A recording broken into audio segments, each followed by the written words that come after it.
Ce n'est pas ça la révélation. Ce n'est pas de prendre un verset biblique qui a été écrit dans la Bible et dire aux gens que voilà la situation. Non.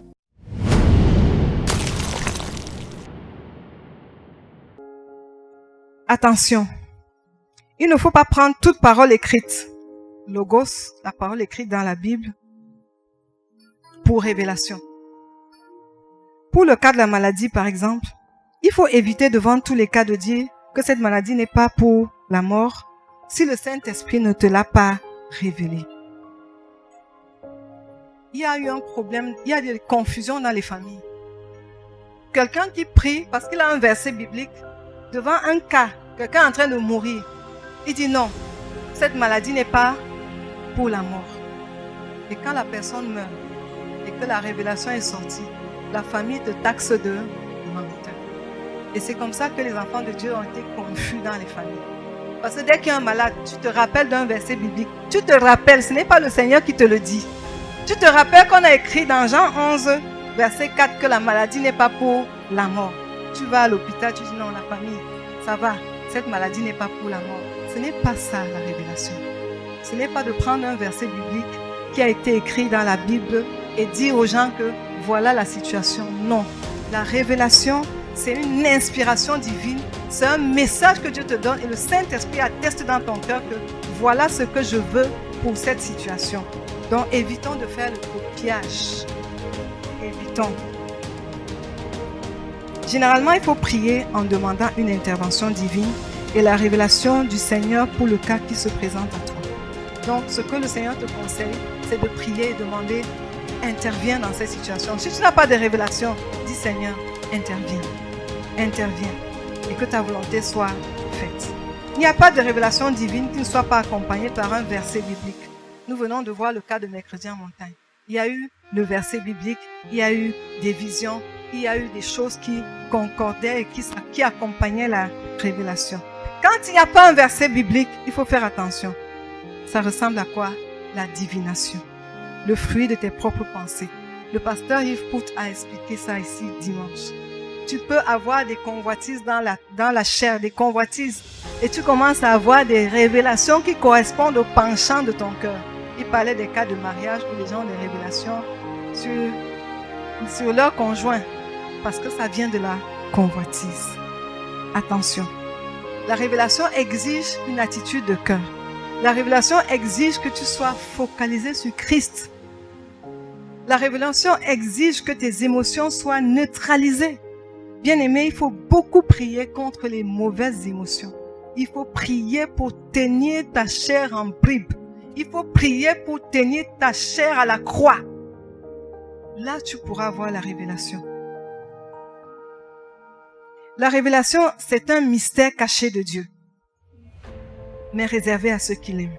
C'est un projet, un ministère, une activité, un talent. Bref, une chose que le Seigneur veut faire avec son peuple et qui va être très utile pour l'avancement de son œuvre. Qui va être utile pour l'avancement de son œuvre. Toute révélation est utile d'abord à Dieu. D'abord à Dieu. Après, pour nous. Parce que quand Dieu t'utilise, il te fait du bien. La révélation, si je prends le cas du mariage. Si Dieu te révèle ton mariage, c'est qu'il a un intérêt dans ce mariage. Si Dieu te révèle ton conjoint, c'est qu'il y a quelque chose qu'il va faire dans ce mariage pour sa gloire. C'est peut-être une mission que tu vas commencer avec ton mari. La révélation de Dieu est utile pour Dieu. Donc si tu as une révélation qui t'écarte, qui te met en mal, qui crée la confusion, ça ne vient pas de Dieu. Amen. 1 Corinthiens 2, 9 à 10. Mais comme il est écrit, ce sont des choses que l'œil n'a point vues, que l'oreille n'a point entendues et qui ne sont point montées au cœur de l'homme, des choses que Dieu a préparées pour ceux qui l'aiment. Dieu nous les a révélées par l'Esprit, car l'Esprit sonde tout, même les profondeurs de Dieu. Prépare ton esprit à recevoir une révélation.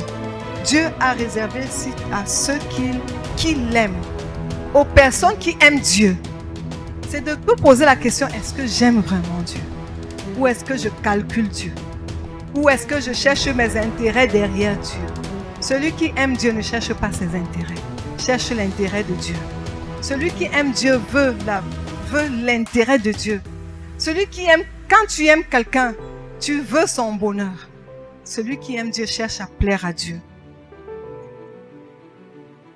Prépare dans ton esprit. Élève cette prière avec moi. Sincèrement. Père, je me dispose à recevoir pour ta gloire et pour ton œuvre les choses que l'œil n'a point vues, que l'oreille n'a point entendues et qui ne sont point montées au cœur de l'homme. Amen. Si tu as l'habitude de prier pour l'intérêt de Dieu, il va te révéler des mystères. Si tu as l'habitude de prier pour les âmes, l'habitude d'avoir une soif de voir le royaume de Dieu progresser dans ta maison, il va te donner une révélation pour tes enfants. Si tu as l'habitude de prier, non pas pour ton travail, Seigneur, que les clients viennent, que mon travail prospère. Non, Seigneur, je veux des âmes. Je veux voir des clients que tu me donnes, se connecter à moi et recevoir la lumière. Seigneur, je veux les voir convertis. Je veux qu'en entrant en contact avec moi, qu'ils reçoivent ta lumière et qu'ils te servent. Si tu pries comme ça, Dieu va te révéler les mystères pour ton travail. Cherche l'intérêt de Dieu. Il va chercher ton bonheur. Amen.